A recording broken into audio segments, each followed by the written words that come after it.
Bacaan liturgi Minggu 14 Februari 2021, hari Minggu biasa ke-6. Bacaan dari Kitab Imamat. Tuhan Allah berfirman kepada Musa dan Harun, "Apabila pada kulit badan seseorang ada bengkak atau bintil-bintil atau panu, yang mungkin menjadi penyakit kusta pada kulitnya, ia harus dibawa kepada Imam Harun atau kepada salah seorang dari antara anak-anaknya yang adalah imam. Karena orang itu sakit kusta, maka ia najis, dan imam harus menyatakan dia najis karena penyakit yang di kepalanya itu. Orang yang sakit kusta harus berpakaian yang cabik-cabik dan rambutnya terurai. Ia harus menutupi mukanya sambil berseru-seru, 'Najis, najis.' Selama ia kena penyakit itu, ia tetap najis. Memang ia najis. Ia harus tinggal terasing di luar perkemahanlah tempat kediamannya." Demikianlah sabda Tuhan, syukur pada Allah. Mazmur tanggapan, "Engkaulah persembunyianku ya Tuhan, Engkau melindungi aku sehingga aku selamat. Engkaulah persembunyianku ya Tuhan, Engkau melindungi aku sehingga aku selamat. Berbahagialah orang yang pelanggarannya diampuni, yang dosa-dosanya ditutupi. Berbahagialah orang yang kesalahannya tidak diperhitungkan Tuhan dan tidak berjiwa penipu. Engkaulah persembunyianku ya Tuhan, Engkau melindungi aku sehingga aku selamat. Akhirnya dosa-dosaku kuungkapkan kepadamu dan kesalahanku tidaklah kusembunyikan. Aku berkata, aku akan menghadap Tuhan, maka Engkau sudah mengampuni kesalahanku. Engkaulah persembunyianku ya Tuhan, Engkau melindungi aku sehingga aku selamat.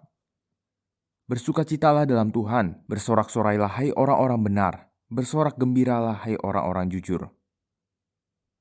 Engkaulah persembunyianku ya Tuhan, Engkau melindungi aku sehingga aku selamat." Bacaan dari surat pertama Rasul Paulus kepada jemaat di Korintus. Saudara-saudara, jika engkau makan atau minum, atau jika engkau melakukan sesuatu yang lain, lakukanlah semuanya itu untuk kemuliaan Allah. Janganlah kamu menimbulkan syak dalam hati orang, baik orang Yahudi atau orang Yunani, maupun jemaat Allah. Sama seperti aku juga berusaha menyenangkan hati semua orang dalam segala hal, bukan untuk kepentingan diriku, tetapi untuk kepentingan orang banyak, supaya mereka beroleh selamat. Jadilah pengikutku, sama seperti aku juga menjadi pengikut Kristus.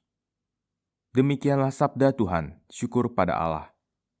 Haleluya, haleluya. Seorang nabi besar telah muncul di tengah-tengah kita dan Allah telah melawat umatnya. Haleluya. Inilah Injil Yesus Kristus menurut Markus, dimuliakanlah Tuhan. Sekali peristiwa, seorang yang sakit kusta datang kepada Yesus. Sambil berlutut di hadapan Yesus, ia memohon bantuannya, katanya, "Kalau engkau mau, engkau dapat mentahirkan aku." Maka tergeraklah hatinya oleh belas kasihan. Lalu ia mengulurkan tangannya, menjamah orang itu dan berkata kepadanya, "Aku mau, jadilah engkau tahir." Seketika itu juga lenyaplah penyakit kusta orang itu dan ia menjadi tahir.